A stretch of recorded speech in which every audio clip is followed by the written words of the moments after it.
Boker Tov, il est 8h heure de Jérusalem, 7h heure de Paris. C'est l'heure du premier journal d'information ce matin sur Studio Kalita relayé sur les ondes de Radio J.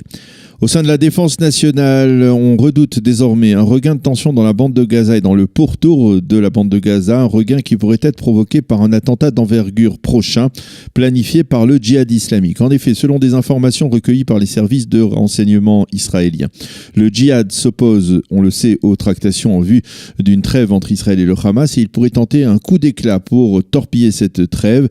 Les dirigeants du mouvement, qui est proche, on le sait, de Téhéran, auraient même donné des directives à leurs cellules dans la bande de Gaza afin qu'elles agissent au plus vite. Au sein de Tzahal, on parle d'une possible tentative d'infiltration de terroristes du djihad à l'intérieur du territoire israélien à partir donc de la bande de Gaza, d'un tir de sniper palestinien ou même d'un tir de missile anti-tank ou d'un missile en direction du territoire israélien comme celui de la semaine dernière vers le moshav de Mishmeret. Au sein de Tzahal, on reconnaît que l'annonce d'une telle information est avant tout dissuasive et qu'elle est destinée à faire comprendre au djihad islamique qu'Israël est au courant de ses moindres projets et que s'il met de tels projets à exécution, le prix qu'il paiera sera très lourd. Ceci étant, on a appris que la délégation égyptienne qui a négocié l'accord d'apaisement entre Israël et le Hamas a quitté hier la bande de Gaza. Côté palestinien, on affirme que le volume des troubles nocturnes et des envois de ballons incendiaires a considérablement baissé au cours des 2 derniers jours, et ce afin de donner une chance aux efforts donc de médiation égyptiens ou à cette trêve donc égyptienne qui est en train de s'imposer peu à peu dans la difficulté, il faut bien l'avouer, entre Israël et le Hamas. Au sein de la direction du mouvement terroriste palestinien, on parle de nouveaux gestes de la part d'Israël au-delà de l'augmentation importante de la zone de pêche au large des côtes de la bande de Gaza et de l'ouverture des points de passage. Restons avec le Hamas, ou plus exactement avec les dirigeants des prisonniers du mouvement terroriste qui sont détenus dans les prisons israéliennes. Ceux-ci menacent d'entamer à partir de dimanche une grève de la faim totale, c'est-à-dire sans consommation de liquide, pour protester contre certaines restrictions faites dans leurs conditions de détention. En particulier, il s'agit du brouillage de leurs portables dans l'enceinte de la prison. Le président brésilien Jair Bolsonaro poursuit sa visite officielle en Israël. Hier, on a assisté à l'un des points d'orgue de ce séjour avec le passage du président brésilien devant le Kotel, le mur occidental, en présence, ce qui est exceptionnel, du premier ministre Benjamin Netanyahou. Au cours de la journée, le président Bolsonaro a affirmé que son pays n'allait pas se contenter d'ouvrir à Jérusalem une simple représentation, mais que cette démarche diplomatique serait suivie d'autres dans ce domaine.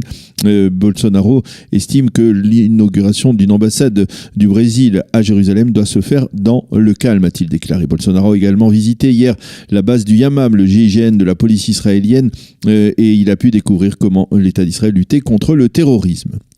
L'Assemblée générale des Nations unies doit voter aujourd'hui une résolution condamnant l'antisémitisme d'une part, mais aussi la haine contre les musulmans de l'autre, l'islamophobie.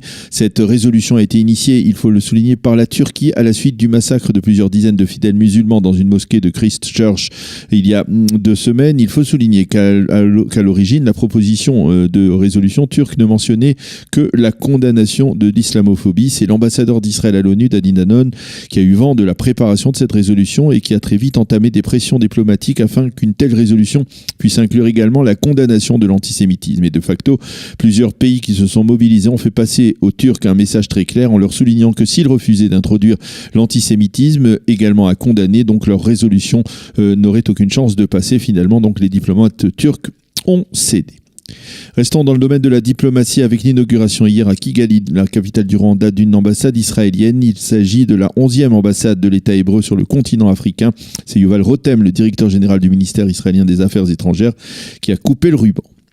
Et puis une crise qui menaçait d'entraver la bonne tenue de l'Eurovision, qui, vous le savez, se tiendra au milieu du mois de mai à Tel Aviv. Cette crise a été résolue. Il s'agit d'une crise sur le financement des services de sécurité, important bien entendu dans ce genre de circonstances. Au dernier moment, la présidence du Conseil à Jérusalem a annoncé qu'elle prenait sur elle une partie du financement réclamé qui devait être versé en fait par plusieurs ministères.